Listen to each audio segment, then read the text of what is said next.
Okay, should be live.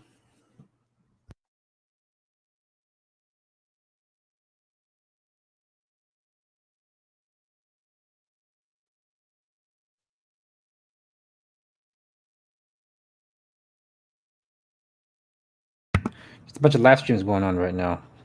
Mine's one of them.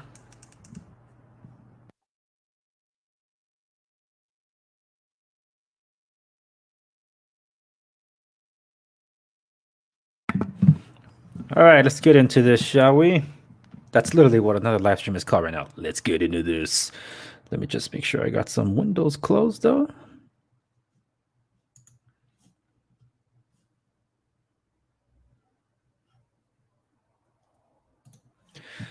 Very well. So we can get this thing rolling. I'm a little late today. That's on purpose because it was a busy day. And believe it or not, it was my wife's first time watching The Empire Strikes Back. So yeah, I was not gonna stop the movie so I could come do a live. Like, no, honey, you have to experience this at least once in your life. So let's get going, show. Let's get the show going, shall we? All right. So Tech Talk episode 4. I got a couple of topics today, so it's gonna be, well, at least I'm intending to be a shorter episode. But as a reminder, this is my website where you can find everything, anything and everything related to my show. Segovia.com. You can find out off the record the extra shows that I do, and obviously where to watch. And where to watch is where I'm going to be highlighting one of my episodes from today. Comments. I'm not going to highlight a YouTube comment. There's a lot more YouTube comments than there are on these other platforms, but I'm getting more activity, so I want to give shout outs to those that are contributing. So I will do so. But before I get into this, though, I'd like to remind all of you, in case you missed it, particularly on YouTube, I guess the past 4 weeks, one of the biggest, newest episodes that I have done, that I received a lot of reception for, across all of these platforms too, was the Los Angeles homelessness crisis. Well, this week I did the follow-up to basically end cap that off, and I give a ton of information there. I recommend you check it out. So in case you missed it, by all means, check that out, please. The latest episode on the Industry Over Show is called Of Homelessness and Housing Affordability.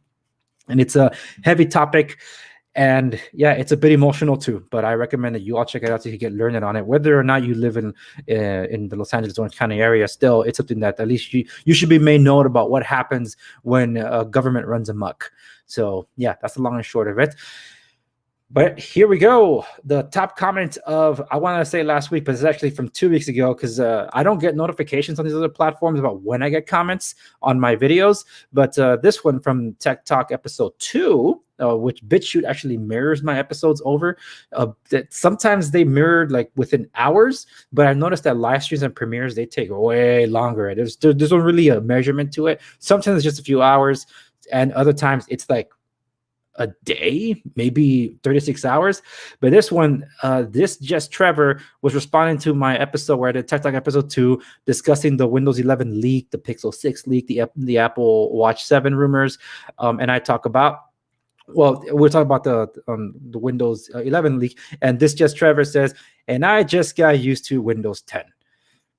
Thumbs up for you, because yes, I don't know how many of you feel the same way, where, my goodness, the past updates, because I have several workstations in the office and I have them set to different updates. I usually do some of the tech troubleshooting around here when I don't want to trouble the tech guy to be coming in to the office. So I have them on different schedules. Some of the ones that have less activity, I'm like, you know what? I don't have to be doing that many updates that frequently. Whereas my station, I'm a glutton for punishment. So I'm like, for a while, I was in the insider program. I actually turned it off because I was getting a little tired of that, because my main station.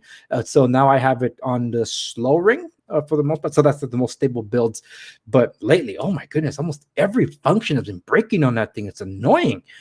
And yeah, so like this Just Trevor says, I was just getting used to Windows 10. In my case, I was getting used to Windows 10 breaking things, and now I gotta anticipate Windows 11. But from what I've been hearing, including from the official beta release, that it looks like it's pretty stable. So yeah, right. That's the highlight there from BitChute.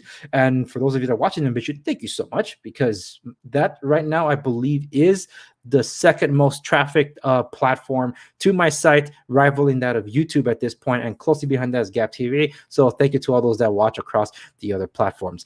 Let me start clicking out of these windows so I can just get to the next points. All right, so this is one of the it's going to be a Samsung heavy episode today, but I just wanted to quickly cover this from Evan Blast. So one of the big news items that came out today, or in the past 24 hours actually, was the leaks regarding the Galaxy Z Flip 5G. So I don't really care, even though Michael Mobile did do a pretty good roundup of both this and the Motorola Razr recently on his channel.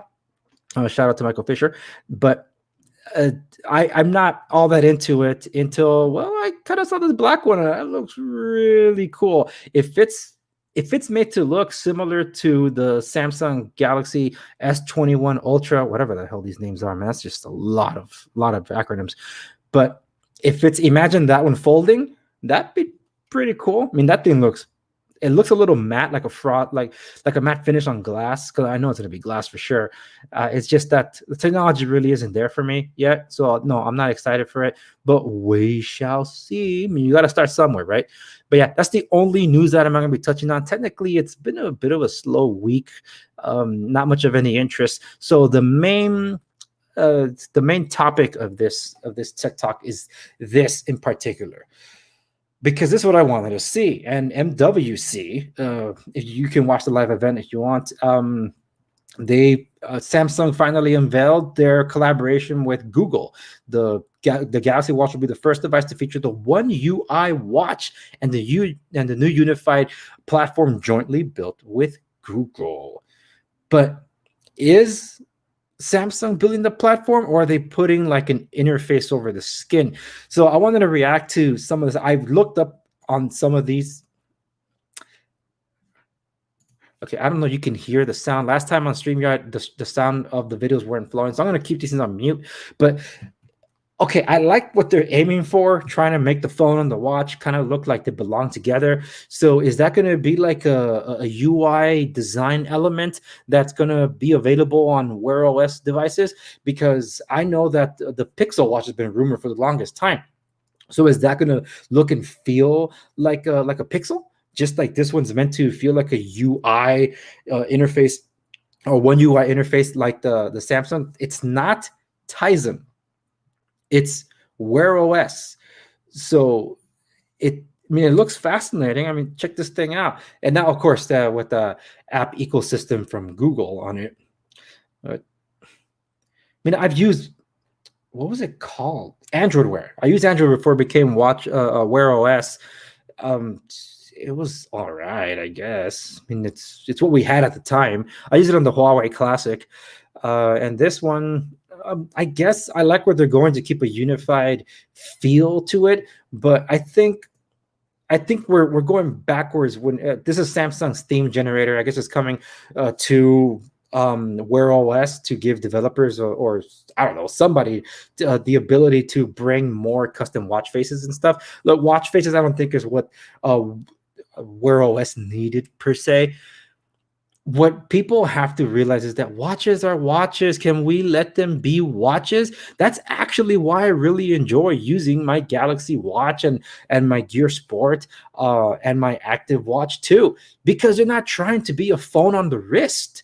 The Apple Watch tried to be that out the gate, and that's why it was falling flat on its face. I mean, it still technically cannot be its own device because it still has to be tethered somewhat to an iPhone, but more and more it's like less dependent on it. And yeah, it can do a lot, but you can ignore some of those things, and it focuses a lot more on health features and stuff. And that's what I liked about Samsung. It did what watch things do, and it did them well, and it focused on health features. This thing looks like it's trying to replace your phone on your wrist. And that was the thing that, in my opinion, bogged down Wear OS, because it was trying to be that very thing. And it just never really took off. So we'll see. We'll see how it all goes. Some people are expressing confusion over this. Other people are expressing they'll wait and see. Other ones say, never mind, this is a Tizen. So again, we'll see. And Samsung's really trying to get your attention because of this. This is the Samsung Galaxy Watch 4 Classic, because I think the Active 3 or whatever, or the Active 4 is the one anticipated, but this is supposed to be the Galaxy Watch Classic version. That looks pretty cool. This from Pocket Now again. The other one was from the Samsung newsroom, but let me see this. Yeah, here we go. Some more pictures of the Galaxy Watch 4 Classic. Samsung, why do you gotta do that? Why do you gotta put like 5-7 labels on one name? It's just one product. That it's supposed to be available in 3 sizes: 42 millimeters, 44 millimeters, 46 millimeters. Okay, now you're really trying really hard. I don't know what they're trying to get out of all this. Okay, here we go. Some bigger pictures. Yeah, it looks pretty neat. I actually think it will look very similar to what we see here, because that's how pretty much it has been for a lot of these. So I'm excited to see how that's going to turn out. But I'm not excited about the prospects of a non-Tizen device. I really liked, what did I just do here? I clicked something wrong. Whatever. I really like the idea of just sticking to Tizen, stick to what you know, add some more apps to that if you want to. But I don't think that the Wear OS is going to make it over to the previous generation Samsung devices. You're going to need a whole new device, and Samsung's announcing that they'll be software supporting it for 3 years. They did a good job for the most part on the existing ones. They only pushed out the updates you needed in terms of, I guess, bug squishes, mostly features added. I haven't received any more updates from my Galaxy Watch 4 GLTE, which is a bummer. But for the most part, they kept it up for a while, and now they're going to be putting them out to pasture, I'm assuming, because they're making room for this. Okay, all right. Well, on to the next confusion in all this. Windows 11. Yeah, there's a lot to say about all this, and I brought this one up first because the whole Windows 11 won't be officially supported by any Intel Mac.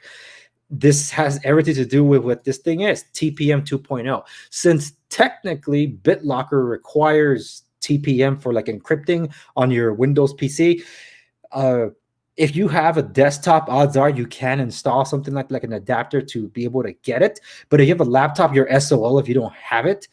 And that means almost every laptop in 2016 should technically have some version of TPM. So you should be okay to run Windows 11, which is confusing because the Windows 11 preview, anybody can download it. You can even download it on a Mac. But as soon as the official Windows is launched, you will not be able to get the official build.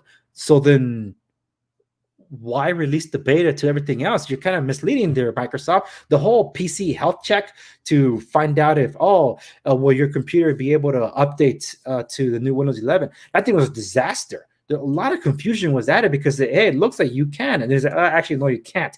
And the fact that you do it is required to use a 64-bit 1 gigahertz or faster processor, at least 4 gigabytes of RAM, 64 gigabytes of storage, DirectX 12 compatible graphics cards. Odds are a lot of other older machines are not going to be able to do, especially if you're running on a 32-bit architecture. And this whole TPM thing, that's actually one of the reasons why my MacBook Pro will not be able to run this. So that turned out to be a bummer in that sense. But I'm like, well, you know what? I guess it's okay, just because other requirements. Let me see if I can pull it up real quick. I don't have it open on Windows Central, so let's do this together, shall we? It's in the Insider Preview program. Windows 11 will let you know how long an update will take. Sure it will. And I'm excited about Windows 11. No one convinced me. Daniel Rubino, yeah, he was on CBS to discuss that this morning. I think someone said CBC. I think that was something wrong, typo or something. How to get the tabbed file explorer? I'm interested in that tabbed file explorer. That looks pretty cool. But where are you? Yeah, this shows how prepared I was for this thing. I did not have this one open. This is just me, like, veering off script, if you will.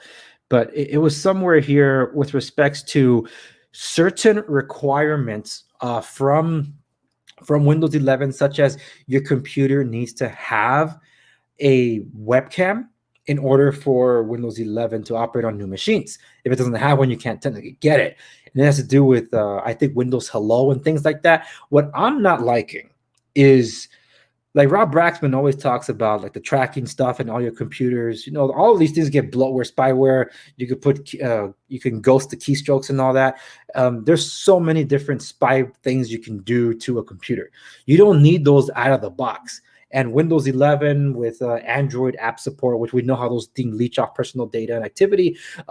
We have Cortana and other things that they control and just send so much data and diagnostics to Microsoft. I think the main concern about requiring those other things for it to run on Windows 11 on new machines is the mere fact that Microsoft is trying to get more towards machine learning, especially with technically their Cortana is a spectacular failure. They're trying to find another way around that to be able to leech off our data. That's just my main concern in all this, to basically power the next generation of Windows 11 instead of relying on those that are willing to send diagnostic reports, anonymous diagnostic reports to Microsoft. So yeah, that's been a thought in my mind about all of this. So which I'm like, you know what? Maybe Windows 10 on my boot camp on MacBook Pro wouldn't be too bad. But some of those that do want Windows 11 will be happy to know that Parallel confirms they are working on getting Windows 11 for Mac OS.